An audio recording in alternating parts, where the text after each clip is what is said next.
It's something about that language that it touches us in a way that humanizes all of us because it tugs at the heartstrings of humanity.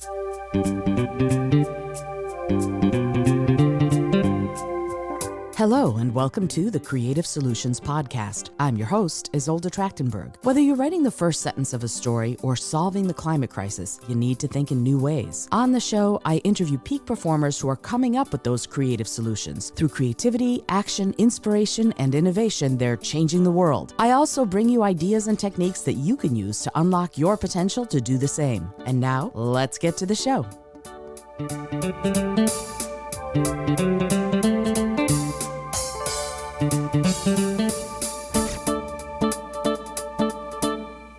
Hello, and welcome to the Creative Solutions Podcast. I'm your host, Isolde Trachtenberg, and you are going to love this week's guest.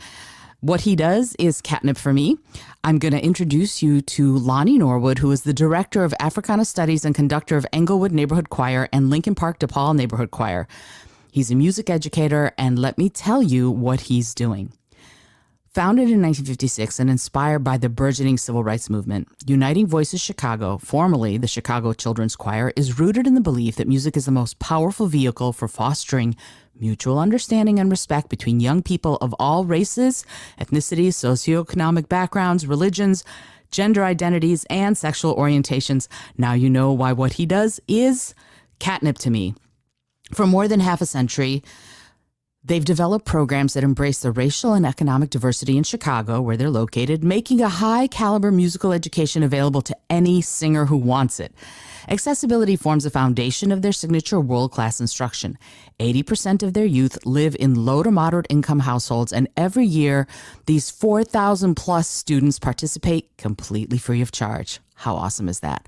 Whether they're just getting started or are already seasoned performers, youth from every corner of the city discover how to make their voices heard through the empowering programs. Wow. Lonnie, thank you so much for being here. Welcome. Oh, thank you for having me. Such a pleasure. I am, as you might, I already told you before we started recording this interview, I'm fangirling at you. What you do is outstanding and amazing, and I am so honored to speak with you. So I'm really, really appreciative of you taking the time. I know music obviously is so important to you, but I'm wondering if you can tell me, let's go back to the beginning for a minute. Tell me how you got started in music. What was the thing? Like for me, it was my mom singing to me before I could speak. I was singing harmonies with her. I was 9 months old, apparently.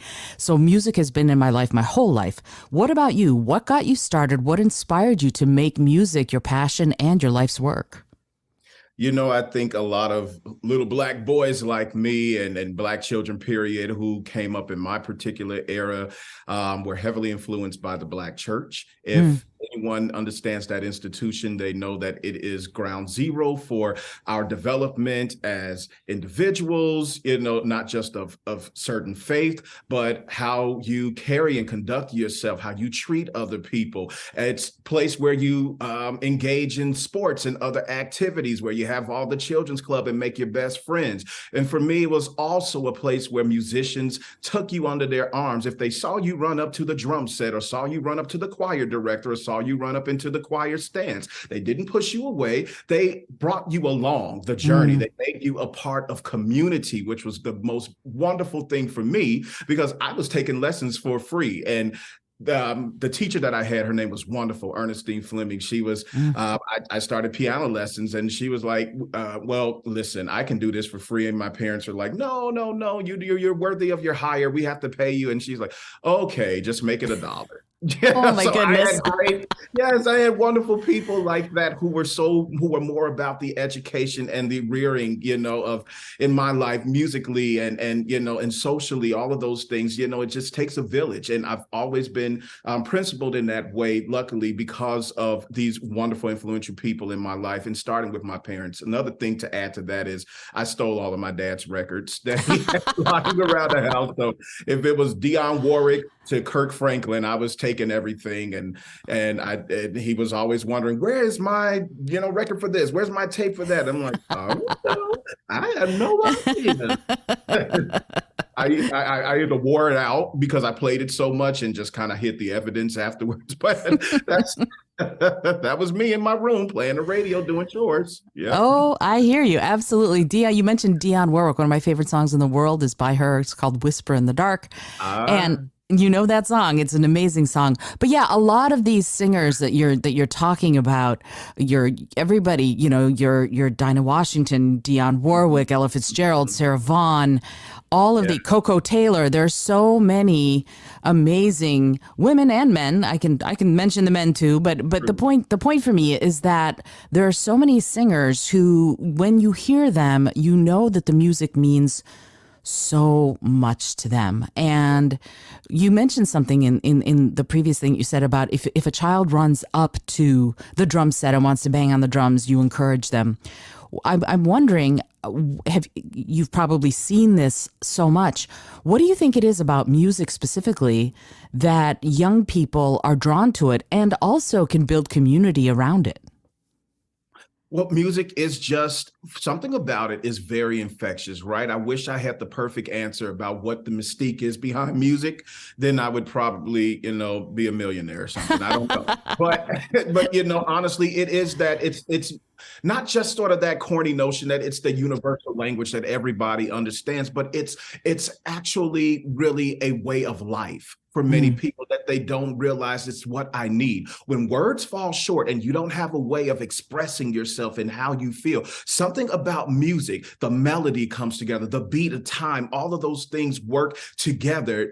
These moving parts come together, working simultaneously to create the perfect emotional expression that you want to get out, to let people, to convey your feelings, to let the world know how you stand, how you show up, or what you believe, what you feel, about a cause, or about, just how beautiful the day is, or about how much you love somebody. It's something about that language that we all, it touches us in a way that humanizes all of us, because it tugs at the heartstrings of humanity. We all understand it wherever walk of life we come from. It's been used in every society to communicate something, to take a message farther, so I know that is the reason why we are all able to use whatever ways we manipulate this particular art form, this way of communication. We all understand that it's a call, it's a summoning for all of us to be on one accord.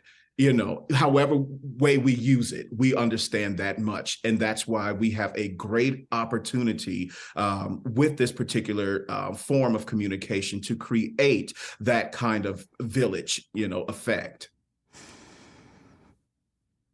You might notice that I take a moment sometimes when we're talking because I'm sort of synthesizing what you've just said, because I mean, first of all, I agree 1,000%, absolutely, and I actually don't think there's anything corny about the notion that music is the universal language. I was in Asia where nobody spoke. Very few people spoke all the same languages. I was doing a training and somebody asked me to sing, and I sang Summertime, and nobody understood the words, but wow, did they get the melody and the meaning. Yeah. And so, that's one of the things that we use to come together. And yet we have, I know you live in Chicago and you work in Chicago, and you have challenges that you have to face every day. And more importantly, you work with young people and they have challenges. And I'm wondering, how does music really address and help young people who are facing some of the greatest challenges we've ever known today? What do you think music does there, and how are you using music to help these kids? Absolutely. I think that's such a great question. I don't think I know for certain that music affirms every child, meets every child where they are. It doesn't start with your level of sort of aptitude in the field, or your skill level. It starts with your desire. It starts with your humanity. And I'm going to say that word a lot, but it's true. It's where we truly meet the kids and find out what their interests are, through the music. It's where we find out how they view the world, how they see the world, and we fashion our sort of I guess, repertoire and our educational approaches in the particular field to those things so that it feels culturally relevant to them. It feels socially and emotionally, accessible. I know that all the challenges that you just mentioned, I know from years of teaching, without knowing the children personally, that there are myriad of challenges that they face before they enter the classroom and think about music.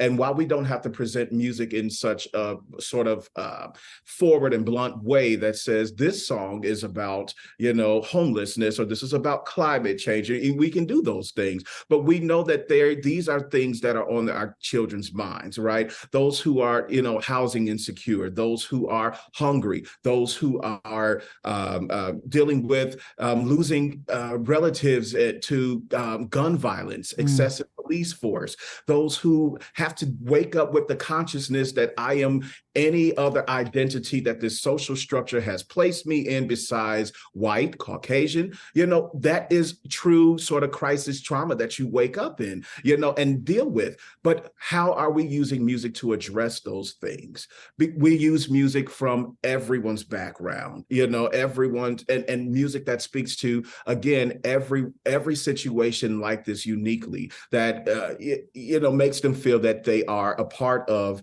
this community, that makes them feel that they can exist and thrive without, having to sort of divorce themselves from those situations, but give them tools to actually feel like, hey, I can actually withstand this, or I can overcome these kinds of things.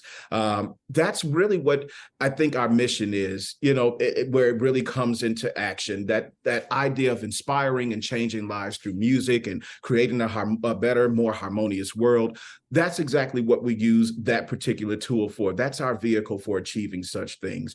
Their problems that the children go through are very real. And they're very personal, and we do not take them lightly, but we know that this is one measure that where we cannot miss. We cannot miss using music effectively to make sure that we are giving them, again, those tools and the encouragement to try to address those things, instilling the importance of education, instilling the importance of not giving up and continuing to fight, those kind of things, building that resilience. And that sometimes gives us a chance to talk about people, our legends in history who have used music in a way to overcome some of the worst circumstances, whether that be the Holocaust, whether that be slavery, whether that be apartheid, in South Africa. We know that music has been a part of our lexicon, worldwide lexicon, addressing these situations. These kids, what they're going through, while it's unique to them, it's not unique to the world. And we know that music will continue to be a driving force in, the way of overcoming those really tough hardships. Yeah. See, I told you I talk too much. No. There is no such thing as too much on this podcast. No. I honestly, Lonnie, I'm just basking in the glow of your words. It's so wonderful. Yeah, I mean, again, 1,000%. I feel like every time you say something, I should just go mic drop, because yeah, absolutely. There is this notion that everybody is kind of on their own, especially in this country. And one of my favorite proverbs, and I don't unfortunately have a citation, is if you want to go fast, go alone. If you want to go far, go together. Oh, yes. That's an African proverb. Oh, I know it's African. I just don't know. I don't know where in Africa it's from. I feel a little like, well, it's African, but I don't know. Is it Kenyan? Is it South African? I feel like I believe it's West African, but don't quote me on it. We're going to figure it out. Exactly. This is one of those things where it's probably my favorite quote in the world, and I don't know who said it, but it's such a brilliant way of looking at everything. And you were working with thousands of young people to give them a voice, which I think is it's incredible. And we're talking about this. It's Black History Month. It's February of 2023. And we're talking about this now. I'm grateful we're getting a chance to do that. But you do this year round. It's not just a sort of, oh, this is Black History Month, let's honor Black History Month with what we're doing. You have an entire curriculum that you've developed, and you mentioned to me that it's called the Black History 365 Imperative. I would love if you talk a little bit about what that is, because I have so many questions, but I know that I want to make sure that we cover this. What is the Black History 365 Imperative, and how are you using that curriculum, as you mentioned, to expand these young people's horizons and their possibilities? Yes, yes, yeah. Okay, I'm so excited. Okay, let me calm down so I can get my word order to talk about this. The Black History 365 Imperative was something that I came up with, and with the support of my brilliant team at Uniting Voices Chicago, was able to implement this. This is the first year of implementation. We've done so much in the way of making sure that we have very meaningful and tried and true researched concerts, informative concerts that we can share with our audiences, making sure that they leave more empowered and inspired. The thing was, we always know that this very measured, very tempered time frame in which to celebrate Black history is just never enough, right? It's very measured out, 28 days. And that's not really how it started. And so we needed, one thing too was that in the pandemic, we also realized that we had so much more time to slow down and not be so performance focused all the time, but actually start to, in a deeper way, not that we've ever neglected this, but in such a deeper context, draw out the origin stories, the history, and understand how the ways of knowing according to African people and why these songs have people of African descent and why they have survived. And this is really a building up the 365 imperative of all of these pandemic years we've had, the height of it. And of course, just always having that fiery zest and zeal and hunger for more information from our Black history concerts and more time to celebrate these kinds of things. So we decided to start with building a curriculum maybe 2 years ago that coincides with the concert. Concert is the culminating thing. And one of the things I first drew out about that was from, I was inspired by Dr. Carter G. Woodson, just probably one of the best educators we've ever produced in the US. But he was so adamant about making sure that he was really the architect of Negro History Week at the time, 1926. He was inspired by, these are things that I can talk about through our curriculum now with all of our students. They always wonder, where does Black History Month come from? I'm like, well, you would say that, but because Carter G. Woodson said that he would love for us to have a week where we celebrated and came together and read our papers and our poetry and sang songs and these things and all of these essays and stuff. It would be beautiful to do those things and do our artwork and everything that reflects our legacy and and the preservation of such. That's the mission. But we also want to be able to be studying these things all year round. This is only supposed to be a sort of a culminating week where we have brought all the things, all the tools, all the information that we've absorbed throughout the year into this one week, and we reflect on it. It wasn't meant to be just focus that week, but some people interpret it that way. And then but I can talk about these things through our curriculum. And I think that was really the impetus for me creating the 365 is that I want to continue in that tradition, actually, that intention to study Black history all year long. Because honestly, if we studied all year long, we would never know everything. That's with anyone's culture, but there's so much that's been neglected, and there's so much that continues to sort of be eradicated and facing erasure along the lines of African history in America.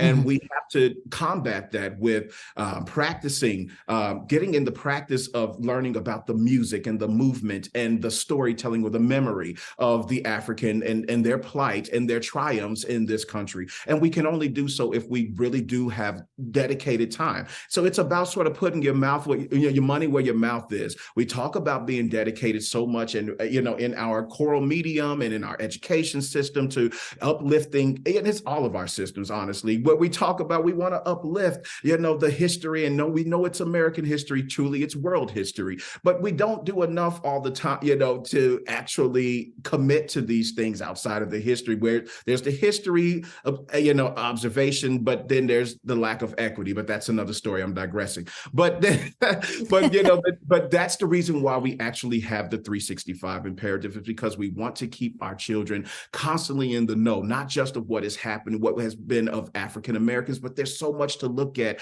of the origin stories from Africa, pre-colonialism. There's so much to look at of the rest of the African diaspora, like in Latin America, and other parts of Europe. And we have so much to explore and discover, to try to put the pieces together of our very scaffolded away, or layered history at this point. So many parts of ourselves have been very, very much cut off, and we have to, for especially those children who are of African descent, we have to empower them and let them know where they come from. I mean, it was Carter G. Woodson who said, if we don't have, if we don't have this sort of history as a race, it's just, what did he say? He said it's not going to be a worthwhile tradition. It's going to become negligible, he said, in the world, and he said that it stands in danger of being exterminated. And that's never more true than today, honestly. So that's really the inspiration behind it, is making sure that we are continuing in the model of Carter G. Woodson, and giving our kids, a chance to see themselves, and to see, whether they are of African descent or they are not, at least see humanity, and humanizing this particular, wonderful group of people who were not, brought to this country because they were lazy, but because they're brilliant.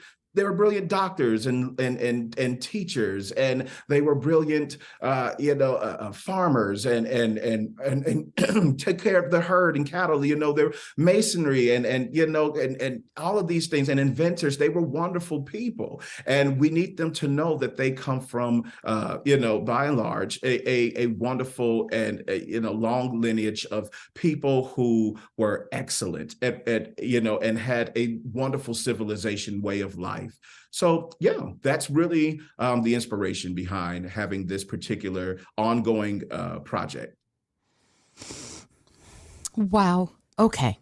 Wow. So you said something, Lonnie, and thank you for all of that fabulous information, because I'm I'm thrilled that you've taken up this mantle. You said something about fragmentation, and I'm wondering, it seems to me that, I mean, I know that there are all of these weird challenges with banning of books and wanting to, quote, rewrite history or whitewash history, or however we want to call it.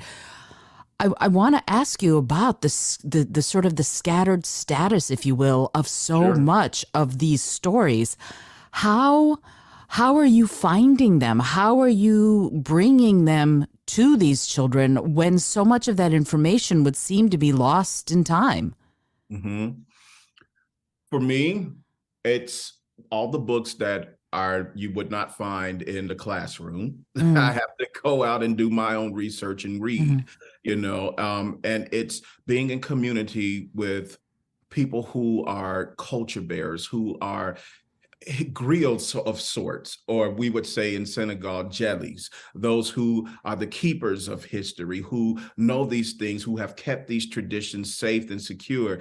These are our elders in our community, who I go and I talk to for counsel, for information, for wisdom. I go there. I have to travel.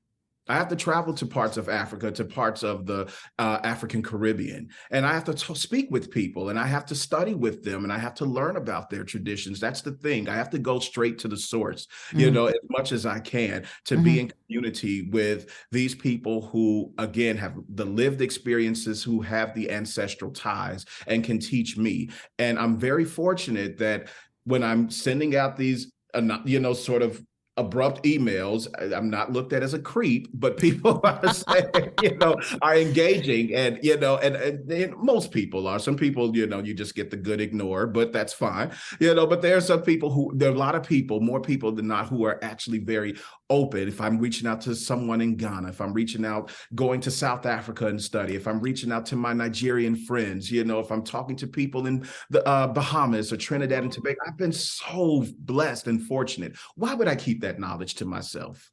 Why would I do that?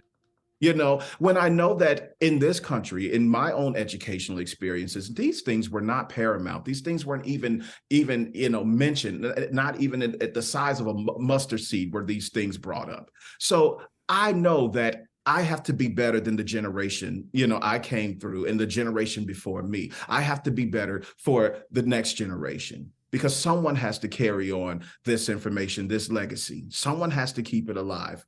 Otherwise, the worst parts of ourselves will repeat. And it's already happening. It happens all the time. But we have to do something when we know better, right? That's what the old saying, right? When you know better, you do better. Why would I deprive the kids if I have the information of this? Why would I hoard it to myself? That's where that really comes from. I have to do a lot of personal research for these things and travel to these areas to actually find some of these gems. I don't even have to always go as far as Africa.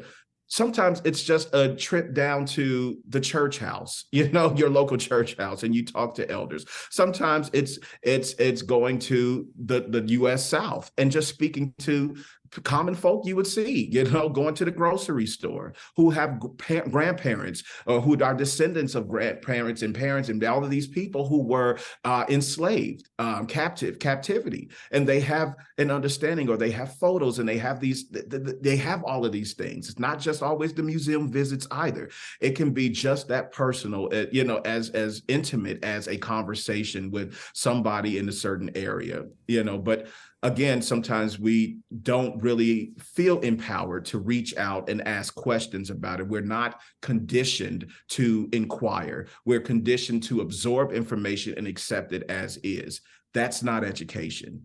I arguably say that we are sorely lacking in these areas because we are used to being sort of dictated to, and what has been dictated and I'm speaking really specifically about the Africana experience in America. What has been said, because it's easy to just cast it off as insignificant, unsophisticated. What has been said about our particular contributions, our history to this country, which is vast and rich, is that it does not, it does not matter. It's not of any great, value at all. It has, especially to education. It's not, on a level sophisticated or elite enough to be studied. That it should not have a platform if you're actually a serious musician, and specifically jazz. You're not serious. Gospel music, you're not serious. We ignored the spiritual until Fisk Jubilee Singers of Fisk University, historically Black college in Nashville, Tennessee, until they actually presented the spiritual in sort of a westernized form. That's the only time really if you want to say mainstream white America started paying attention to our music without, doing some kind of minstrelsy, parody of it. So, again, it's not something that just happened. The kids are just feeling the residual effects today of a system that has long been in place, that has been purposely set up to discard, and ignore Black contribution and Black excellence in this country. I might have really veered way off topic, because now I'm like, what was the original? No. You didn't at all. Actually, no. This is exactly what we were discussing, was the scattered nature of some of this information, and the fact that you are having to travel because because it is so, the barriers to entry are pretty high as far as learning all of this. And I remember I had an amazing choir team. My choir teacher in high school was outstanding beyond belief, and we sang a fair number of spirituals, and we analyzed them so that we could understand. She wanted us to understand how so many of these spirituals were messages. They weren't just, oh, here's a song, that there was vital information sometimes, whether or not it's Wade in the Water, or it's, Ride the Chariot, or Didn't My Lord Deliver Daniel. There's so much information there that we, as I grew up in Detroit, and we didn't know, and we didn't understand until she showed us. So you're doing sacred work here, Lonnie. You really are. No, bless you. But let me ask you this. Maybe this is kind of odd to ask the host, but no, feel free to ask you about your particular education along the spirituals and experience with them. Was there ever a distinction in, or any discussion around spirituals and their original form, such as, and I'm talking about now, was there ever a point where people brought up, these actually are songs that come off of slave plantations, right, and this is how they sounded? Did they ever follow up with the example of what they probably sound like? Yeah. Yes. Again, Miss Powell was amazing.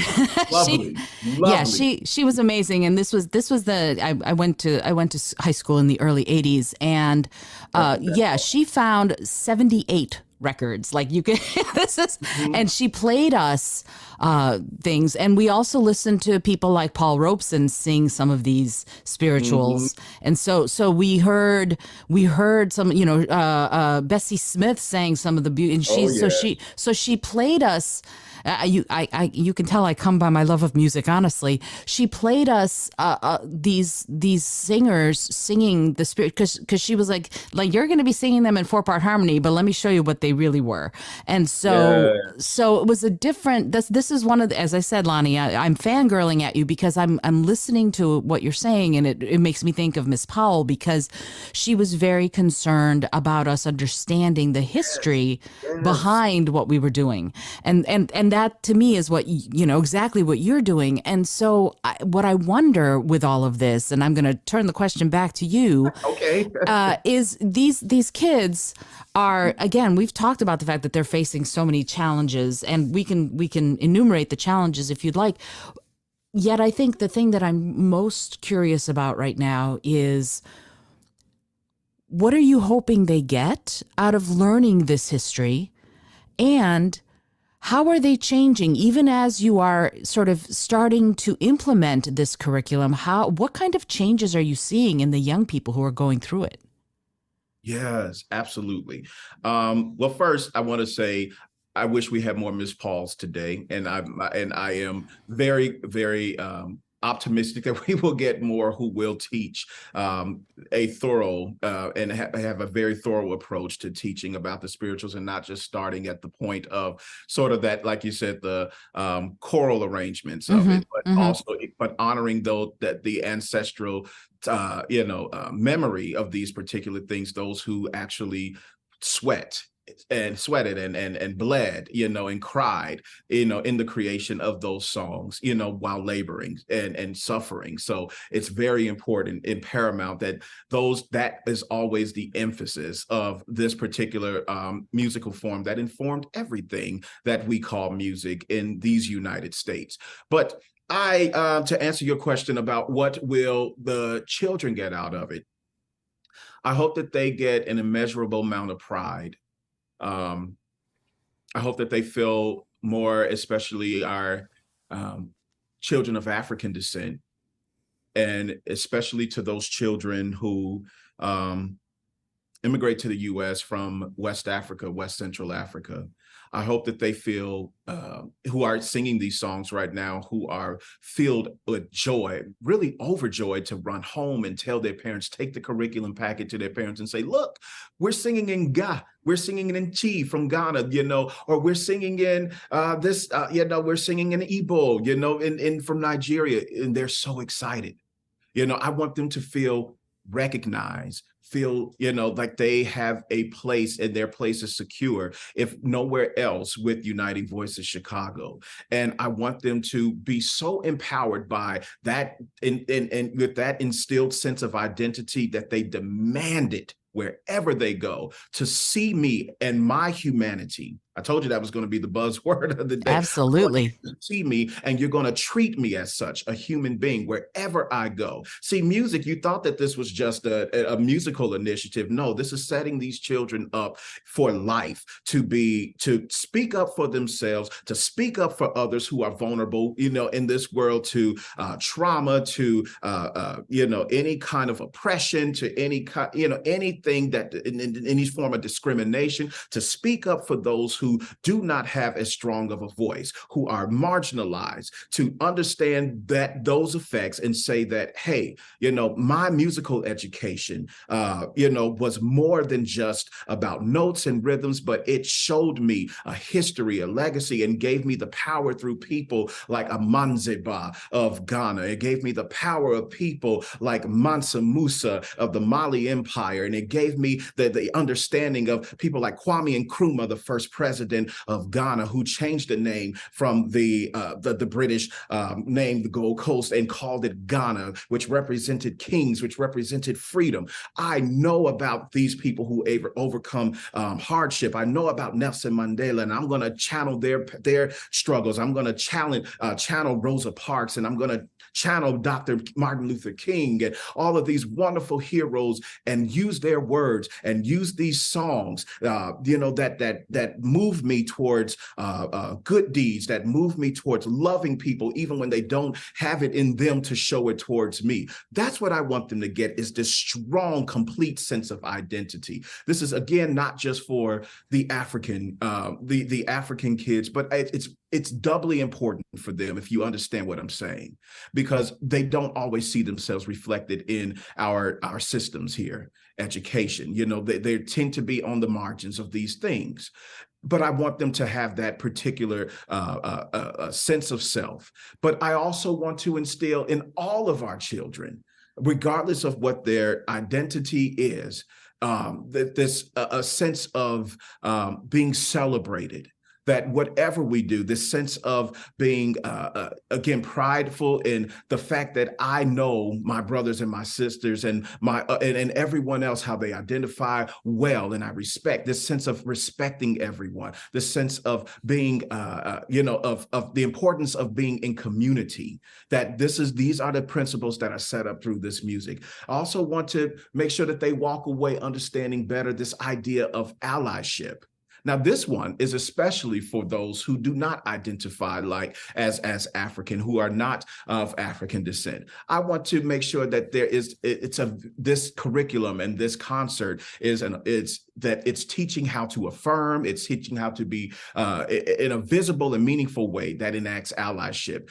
And it's really about putting people who are oppressed first. I want them to know that, that we expect that, and it's important. It's listening and it's learning from their lived experiences. It's kind of putting aside for a second, whatever sort of societal privileges that allows us to not know these things in our educational rearing. It's putting aside those things and leveraging that playing field and helping others, again, who doesn't have that same access, to actually come forward and have yield the floor to those people.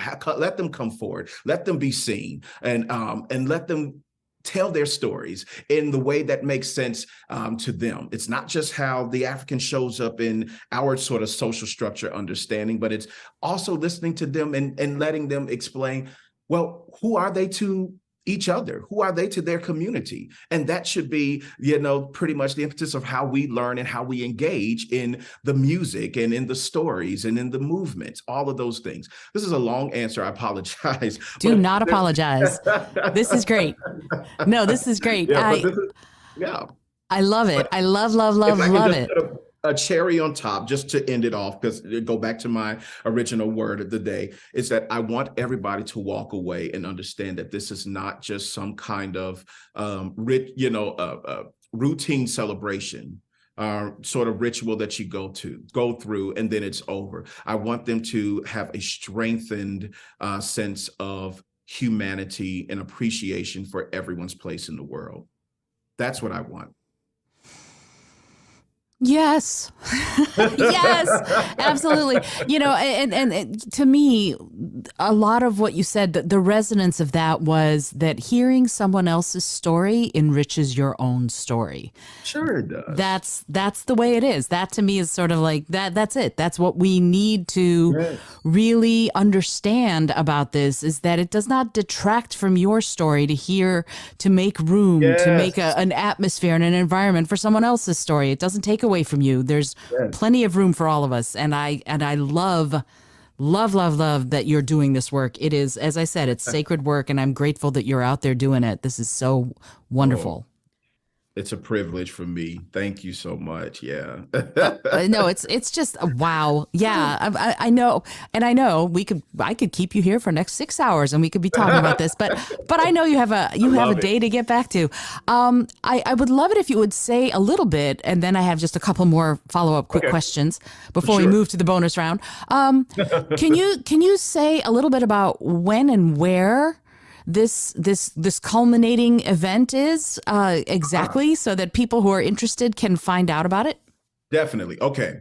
So first of all, there's a formal name of the concert. I've neglected to say that. It is called Sankofa Speaks, through music, movement, and memory. Sankofa is the Akangani word that comes from, that actually means that it's not taboo to go back and get what is at risk of being lost. There are definitely some kind of layered understandings of it. It's okay to go back and get your roots, go back and get your history. All of it is correct. All of it is valid. And that's what we are celebrating on February 27th and 28th of this month. We will be down at the Chicago Symphony Center in Orchestra Hall, this grand ballroom for all of these wonderful kids, about 1,000 kids or so each day coming from our school programs for this wonderful event. So if you want to know a little more about our Black History Month concert series, this is something that we've been doing for years. It's annual. It is definitely a staple in our little organizational community. Please go to our website, unitingvoiceschicago.org, and you can find more about it. Fabulous. And I love the word Sankofa, and it's a bird that looks Yes. backwards, I guess. That's the that symbol I love. And I also have to say that I love Cassandra Wilson's version of Sankofa. Oh, Oh, that song, so yes. amazing. She uses that 7-octave range like Uh-huh. crazy in that song. I know, What a right? phenomenal song. Yeah. So thank you for saying, thank you for explaining it, and also for giving that information. I would love it also if you would do me a favor and say exactly how someone who's going, I want to know more about Uniting Voices Chicago, where exactly should they go to find you on social? Because it'll be in the show notes, but also Mhm. I would love it if people can also, because I know people learn differently, hear it and also see it. So what is the best way to get a hold of you or Uniting Voices Chicago? For sure. Well, if you want to get a hold of the organization, our website is unitingvoiceschicago.org. And you will be able to check out everything about us, our biographical history and our different programs throughout the city of Chicago. All of our upcoming events, they are very organized, our calendar dates, and be able to fill out a contact form if you want more information, if you want to engage us for special gigs, special projects. That is where you can go and find everything about us there is that you need to know. For me personally, you can follow me just at Lonnie Norwood on Instagram or Facebook or Twitter. I can't promise I'll always check it. I suck at social media, but if you're interested, I would respond. It's not seeming very often, so I got to get better at that. That's one of my yeah. For You're a all the busy work man. I don't do anything on social media. That there it is. I mean, when you have a life that you're leading, sometimes social media is a little too much. I completely understand. Lonnie, I'm so grateful you took the time to be here. And I know we're going to come back for the quick bonus episode in just a second. Before we go, though, I have one last question. And it's a question that I ask everybody who comes on the show. And it's a silly little question, but I find it can yield some profound answers. And Okay. Uh-oh. I know, right? And the question is this: if you had an airplane, environmentally friendly, of course, that could skywrite anything for the whole world to see, what would you say? Ooh, Wow. That is a really great question. I think I would probably say, because it's just so true to who I am, be who you are and be happy. If not that, mind your business.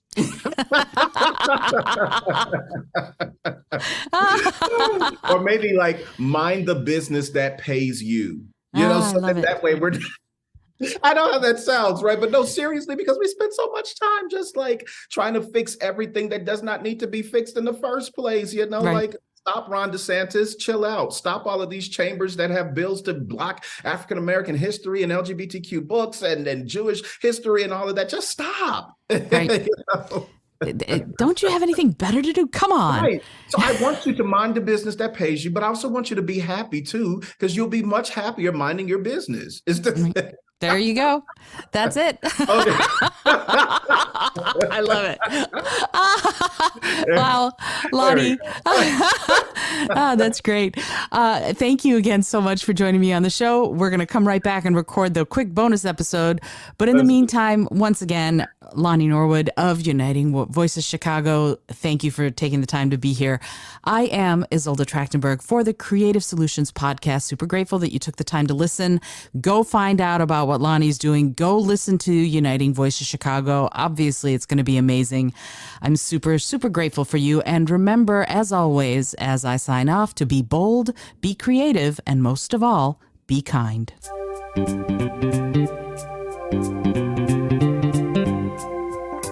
Thank you so much for joining me today. I really appreciate you being here. Please subscribe to the podcast if you're new, and it would mean the world to me if you told a friend about it.